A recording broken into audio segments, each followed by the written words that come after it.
आज हम लोग आपकी कुछ प्रॉब्लम्स हैं, कुछ सेंटेंसेस हैं, उनको समझेंगे।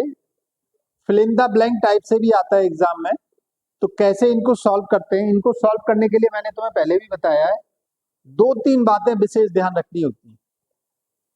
पहली बात क्या है कि सेंटेंस में तुम्हें ये देखना होता है कि ये किस टेंस का है। टेंस का रिकॉग्नाइजेशन करना सबसे जरूरी होता है, और किसी भी सेंटेंस के टेंस को रिकॉग्नाइजेशन करने के लिए तुम्हें उस टेंस की वर्ब को देखना होगा कि कौन सी वर्ब किस फॉर्म में लगी है और क्या हेल्पिंग वर्ब लगी है। टेंस की पहचान के लिए तुम्हें वर्ब से होगी और हेल्पिंग वर्ब से। क्लियर? दूसरा, जब हेल्पिंग वर्ब नहीं दिया है तो सर कैसे करेंगे, है ना?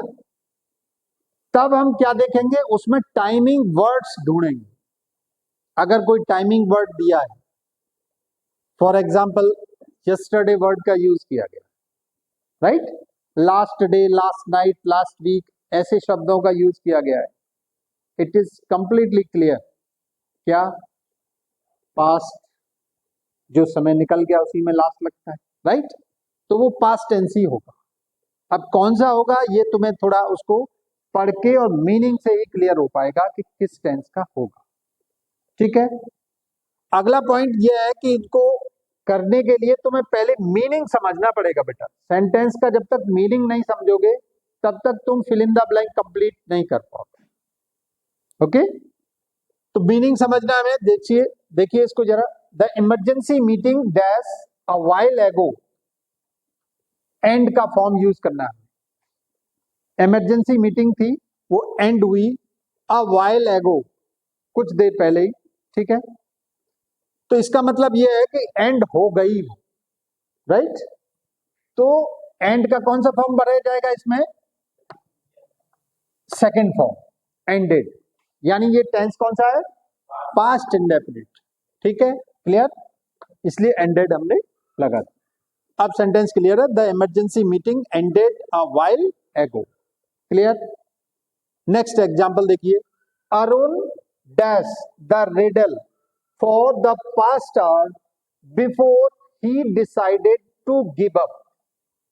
ही decided, see the word decided. इस सेंटेंस को देखेंगे तो इसमें दो पार्ट है। पहला पार्ट यह है कि अरुण, उसके बाद स्पेस दिया है, डैश हो गया, the riddle before for the past hour. ठीक है? उसके बाद बिफोर लगा है, he decided to give up. He decided to give up. इसमें बिफोर कंजंक्शन का यूज किया गया है, जिससे दो क्लॉजेस को जोड़ा गया है, राइट? रूल क्या होता है बेटा, समझ लो। जब कोई दो क्लॉजेस किसी कंजंक्शन से जोड़े जाते हैं, राइट, तो उसमें टेंस उल्टे नहीं हो सकते। जैसे पास्ट, अगर पहला क्लॉज पास्ट टेंस में है तो दूसरा क्लॉज भी 100% पास्ट में ही होगा। ये ध्यान देने वाली बात। पास्ट के साथ हमेशा पास्ट ही आता है। अगर एक क्लॉज पास्ट में है तो दूसरा क्लॉज भी 100% पास्ट में ही होगा। ठीक? तुम जानते हो कि सेंटेंस कंजंक्शन से भी जुड़े रहते हैं और कई बार कॉमा से भी जुड़े रहते हैं। जैसे कंडीशनल सेंटेंसेस में कॉमा से जुड़े रहते हैं, और वहां पे कंडीशनल सेंटेंसेस में कॉमा का मतलब क्या होता है? तब या तो। ये हमने पूरा डिटेल्ड स्टडी कर चुके हैं कंडीशनल सेंटेंसेस का। अगर किसी ने नहीं किया है तो तुम उसमें वीडियो में देख लो, पूरा डिटेल्ड स्टडी है टाइप्स ऑफ कंडीशनल सेंटेंसेस, कैसे बनाए जाते हैं, कैसे यूज किए जाते हैं, उसके सर्टेन रूल्स हैं, उनको स्टडी कर लो एक बार। तो हमारा अगर पास्ट में एक क्लॉज है, एक पार्ट अगर पास्ट टेंस में है तो दूसरा पार्ट भी पास्ट में ही रहेगा। ध्यान रखिए। अगर हमारा देखो पहला पार्ट पास्ट में है, दूसरा पार्ट प्रेजेंट में दिया है, तो वो गलत है। ऐसा कभी नहीं हो सकता कि कोई सेंटेंस प्रेजेंट में है पहला पार्ट और उसी सेंटेंस का दूसरा पार्ट पास्ट में। वो दोनों अलग अलग नहीं हो सकते। बस एक दो सिचुएशन में हो सकते हैं अलग अलग। कब? जब इसमें मान लो कोई पार्ट में यूनिवर्सल ट्रुथ दिया है, या हैबिचुअल एक्शन दिया है। हैबिचुअल एक्शन मीन्स आदत संबंधी वाली चीज है, जैसे the dogs bark at strangers, कुत्ते अजनबियों पे भौंका करते हैं, राइट। तो ये जो ऐसे टाइप के जो हैबिचुअल एक्शंस हैं, हैबिट वाली जो चीजें हैं, वो अभी कभी चेंज नहीं होती, वो पास्ट में नहीं होंगी, वो प्रेजेंट की हैं तो प्रेजेंट में ही रहेंगी, राइट। कुछ यूनिवर्सल ट्रुथ होते हैं। यूनिवर्सल ट्रुथ क्या है? The sun rises in the east. भाई ये क्या यूनिवर्सल ट्रुथ? सन को क्या निकलना है? ईस्ट में ही निकलना है, वो पश्चिम से तो निकलेगा नहीं, right.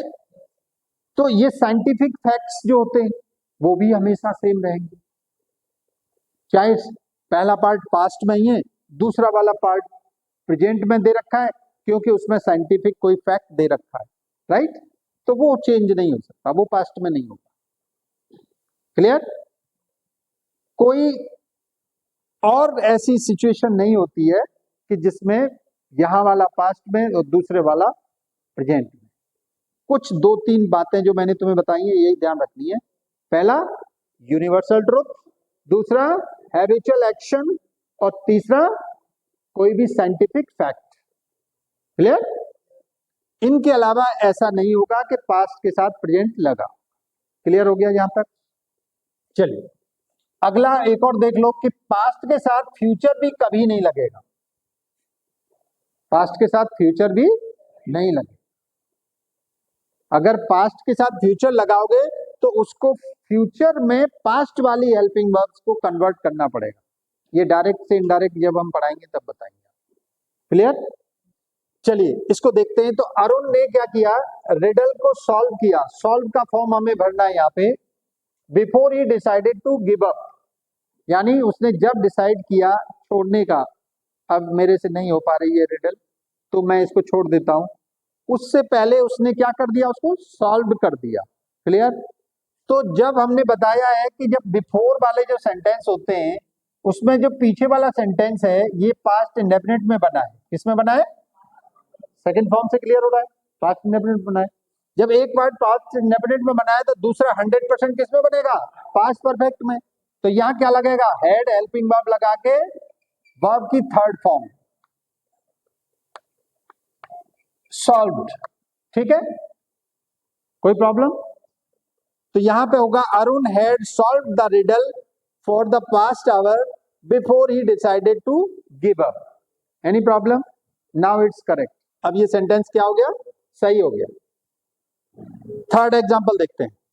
Bye the time the fireman came, by the time the fireman came, यानी जब तक फायरमैन आए, the house is to the ground, इसके बीच में डैश दिया है, रेज, राइट। अब इसमें देखो, by the time the fireman came, जब तक फायरमैन आए तब तक घर का क्या हो चुका था? रेज्ड हो चुका था, डह चुका था। क्लियर? मतलब जल के खाक हो चुका था। क्लियर? तो ये क्या हो रहा है? हाउसेस और इसके बाद रेज की फॉर्म भरना है आपको। ये कौन से में है हमारा? पास्ट इंडेफिनिट में, राइट। तो ये किस में जाएगा? पास्ट परफेक्ट में। Very good. एक पास्ट इंडेफिनिट में रहेगा तो दूसरा पास्ट परफेक्ट में। तो इसमें क्या हो जाएगा? Had raised. कोई प्रॉब्लम? क्लियर? फोर्थ एग्जांपल देखो। ऑल द स्टोलन गुड्स, जितने भी स्टोलन गुड्स थे, चुराए हुए सामान थे, उसके बाद स्पेस है, dash, by the police, police ने क्या कर लिए हैं? कन्फिस्केट। कन्फिस्केट का मतलब जब्त कर लिए। तो जितने भी चोरी के सामान थे वो सब पुलिस ने जब्त कर लिए। तो इसको कैसे करेंगे? हमें देखना है कि सामान दिए हैं स्टोलन सामान, यानी ये एक वर्ड हो गया अपना।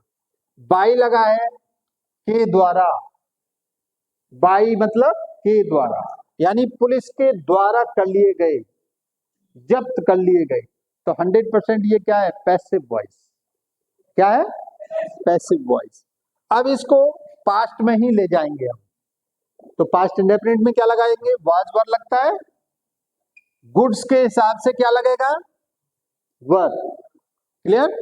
All the stolen goods were confiscated, third form लगेगा इसमें। क्लियर? तो इस तरह से सारे चोरी का माल पुलिस के द्वारा जब्त कर लिया गया। कोई problem? Next, when Alia was a guide she always dash our camp fire. Join का फॉर्म इसमें भरना है, राइट? जब हमें दिख रहा है कि पास्ट में वाज लगा हुआ है, राइट? क्लियर? सिंपल पास्ट हो गया। तो यहां पे भी क्या जाएगा? कॉमा से जुड़ा हुआ है, समझ रहे हो कि नहीं? इसका मतलब तब या तो होता है, तो इसलिए यहां क्या हो जाएगा? Joint, right? नेक्स्ट देखो, before the house owner reached, before the house owner reached home the police arrive का यहां पे फॉर्म भरना है आपको। किसका फॉर्म भरना है? अराइव का, पहुंची। यानी before the house owner reached, house owner के पहुंचने से पहले क्या हुआ? द पुलिस पहुंच चुकी थी। क्लियर? यानी ये हमारा किस में जा रहा है? रीच्ड से क्या लग रहा है? पास्ट इंडेफिनिट, सेकंड फॉर्म है। तो यहां पर क्या लगेगा? Past perfect. पास्ट परफेक्ट के लिए क्या लगाएंगे? हैड लगा के third form. Clear? Had arrive. Any doubt? चलिए नेक्स्ट, इफ यू, ये वाला सेंटेंस देखिए, इफ यू डैश अस, हमें, उसके बाद comma, we would have reserve the seat. इसमें टेल की फॉर्म यूज करना है आपको। किसकी फॉर्म यूज करना है? टेल। टेल मीन्स बताना। यानी इफ यू डैश अस, यानी तुम अगर हमें बता देते तो we would have reserve the seat, तो हम क्या कराते तुम्हारे लिए? सीट रिजर्व करा देते। Any doubt? अब इसमें देखो बेटा, इफ से लगा है, इफ से स्टार्ट हो रहा है सेंटेंस। हमने बताया इफ और व्हेन से कौन से सेंटेंस स्टार्ट होते हैं? Conditional sentence. इसका वीडियो कंप्लीट है तुम्हारे पास, देख सकते हो उसको। कंडीशनल सेंटेंस इफ और व्हेन से स्टार्ट होता है। इनके साथ तो या तब की इंग्लिश केवल क्या लगता है? कॉमा। देन नहीं लगता है। क्लियर? कॉमा लगा हुआ है। तो अगर ये वाला पहला वाला पार्ट, इफ और व्हेन वाला पार्ट किस में जाएगा? पास्ट में। तो अगले वाले पार्ट में क्या लगाते हैं हम? Helping verb would. वुड लगा के बनाते हैं, वुड लगा के वर्ब की फर्स्ट फॉर्म का यूज करते हैं। क्लियर? और अगर हम ये सेंटेंस, ये पार्ट, ये हमने उसमें बताया, देख लेना एक बार।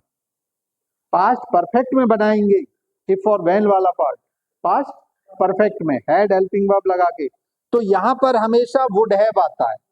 क्या आता है? Would have. तो इसलिए इस सेंटेंस में क्या होगा? टेल का पास्ट परफेक्ट में यूज होगा यहाँ। तो पास्ट परफेक्ट के लिए क्या लगाना पड़ेगा तुम्हें?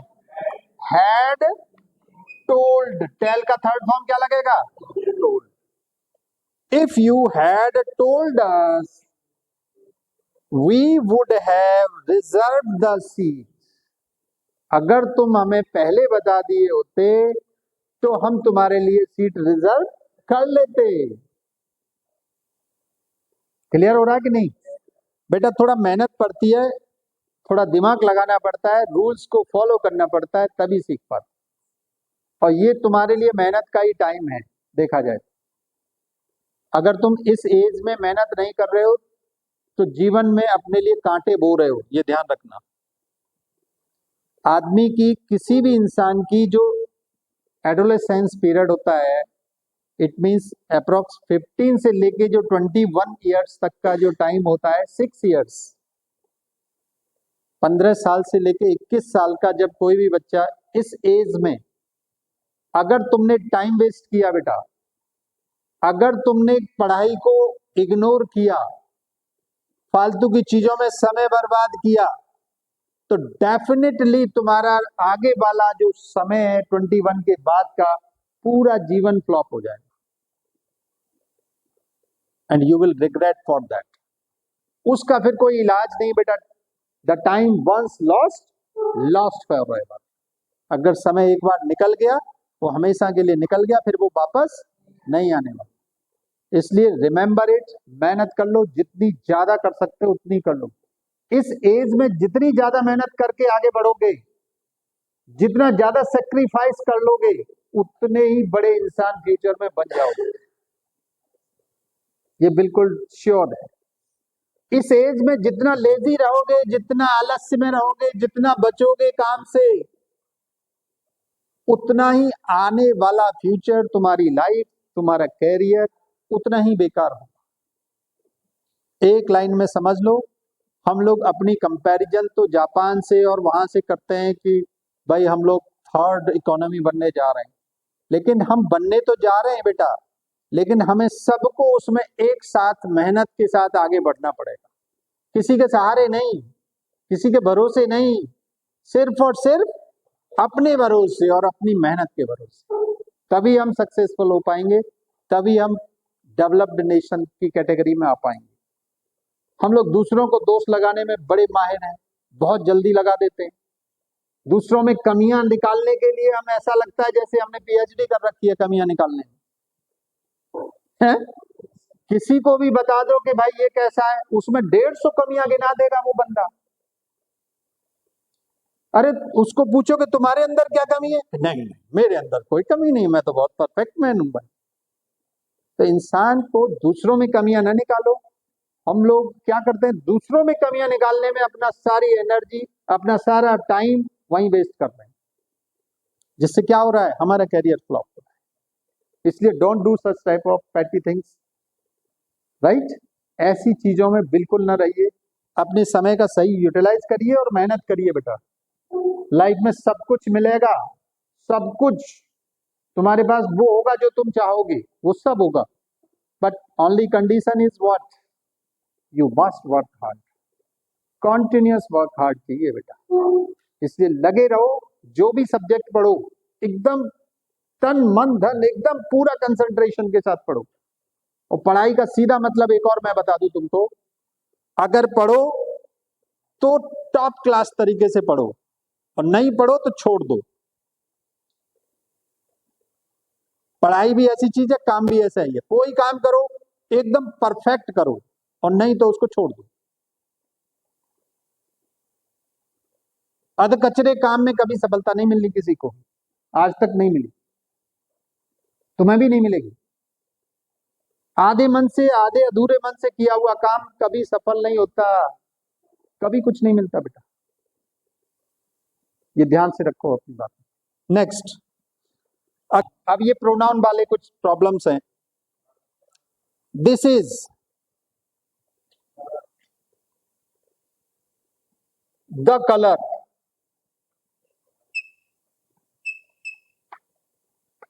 ठीक है, this is the colour which I like most, ये क्लियर हो गया।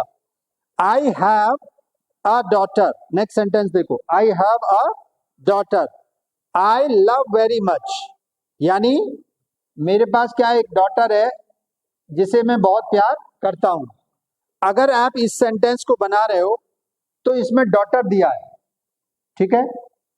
लिविंग बींग्स के लिए हमेशा हम हु, हुम, हुज, ये 3 वर्ड्स का यूज करते हैं, जिसे, जिसको, जो, राइट।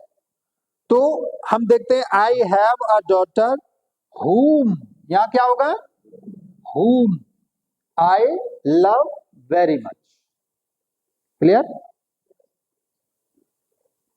अगला पॉइंट देखो, the man dash came here was a carpenter, यानी द मैन, आदमी, डैश, उसके बाद फॉर्म भरा जाएगा, सॉरी फॉर्म नहीं है, प्रोनाउन भरा जा रहा है, राइट। प्रोनाउन के लिए आपको देखना होगा आदमी, मैन आ गया, यहाँ पे भी लिविंग बीइंग आ गया, मैन आ गया। मैन के लिए जनरली हम क्या लगाएंगे? हु, हुम, हुज, वही अभी बताया था।